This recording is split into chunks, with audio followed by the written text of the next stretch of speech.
Assalamualaikum warahmatullahi wabarakatuh. Kenalin, aku Gaida Ramadanti dengan NIM 221910601053 untuk memenuhi tugas mata kuliah Statistika Lingkungan. Di video ini aku akan membahas tentang Journal of Environmental Management yang berjudul Potensi Sumber Pencemar Perairan Pesisir di Hong Kong dengan Model Statistik yang menggabungkan APCS-MLR.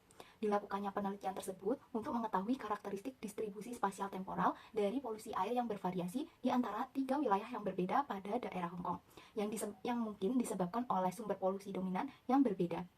Hal tersebut didasari karena aktivitas laut yang sibuk, kepadatan penduduk yang tinggi, sehingga mengancam secara signifikan terhadap lingkungan laut di wilayah Hong Kong.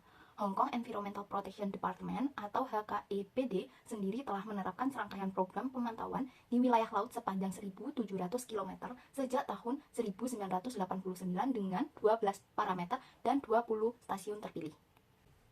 Tujuan dari penelitian tersebut adalah untuk menyelidiki karakteristik distribusi spasial temporal dan melacak sumber polutan di 3 wilayah berbeda di Hong Kong, yaitu yang pertama di Deep Bay, dan yang kedua Pelabuhan Tolo, dan yang ketiga adalah Pelabuhan Victoria.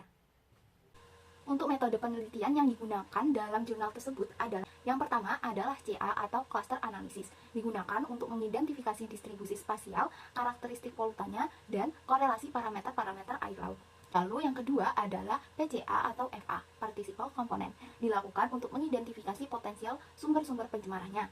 Lalu yang ketiga adalah network analysis, yang mana digunakan untuk mendeskripsikan hubungan antara objek-objek, hanya korelasi positif yang signifikan atau lebih dari 0,75 yang dipertimbangkan dalam diagram jaringan.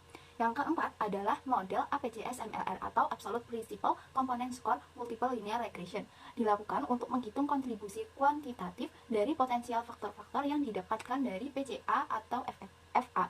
Kontribusi sumber-sumber pencemar untuk urutannya yakni sumber titik, non-point source pollution, overland runoff, dan river input.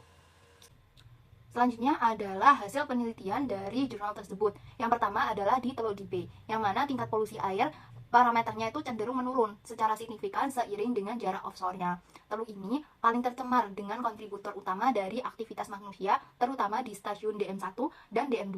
Lalu yang kedua adalah Teluk Tel Harbor atau Pelabuhan Tolo, yang mana parameter air di laut ini relatif rendah dan menurun secara signifikan seiringnya waktu. Hal tersebut menunjukkan bahwa pengelolaan limbah telah cukup efektif sejak tahun 1998. Lalu yang ketiga adalah Victoria Harbor atau Pelabuhan Victoria. Di sini distribusi spasial temporal karakteristik tidak signifikan karena adanya proses pertukaran dan dispersi air yang intens antara teluk dan lautan luarnya. Untuk kesimpulan, secara keseluruhan tingkat polusi di Prey menurun dengan bertambahnya jarak lepas pantai dan secara bertahap menurun sejalan dengan waktu di Pelabuhan Tolo. Sumber polusi awal di area ini seperti pembuangan limbah industri, pembuangan limbah rumah tangga, transportasi, polusi non-pertanian, dan masuknya air dari air sungai. Hasil menunjukkan dari analisis yang digunakan menjelaskan 68,72%, 54,87%, dan 72,28% dari total varian di Deep Bay, Pelabuhan Tolo, dan Pelabuhan Victoria. Lalu selanjutnya adalah peran statistika dalam studi kasus tersebut. Nah, statistika digunakan untuk mengungkap karakteristik distribusi dari polutan di perairan pesisir.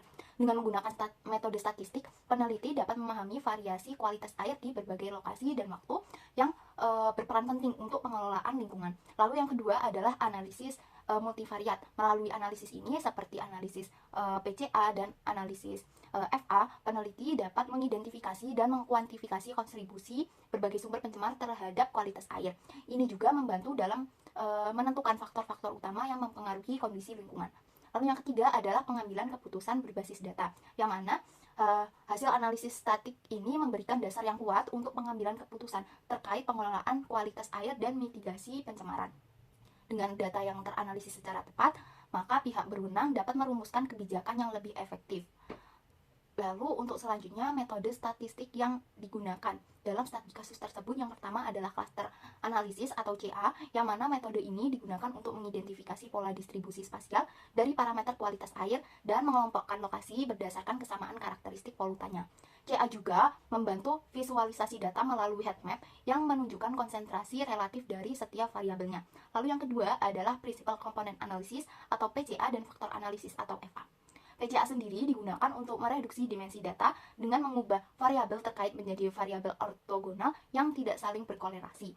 FA juga membantu dalam mengidentifikasi faktor-faktor yang mendasari variasi dalam data kualitas airnya. Lalu yang ketiga ada Absolute Principal Component Score Multilinear Regression atau singkatannya APJS-MLR. Metode ini atau model ini menggabungkan regresi linear dengan skor komponen utama untuk menghitung kontribusi kuantitatif dari sumber pencemaran. Ini juga memungkinkan peneliti untuk memahami seberapa besar setiap sumber berkontribusi terhadap pencemaran di lokasi tertentu.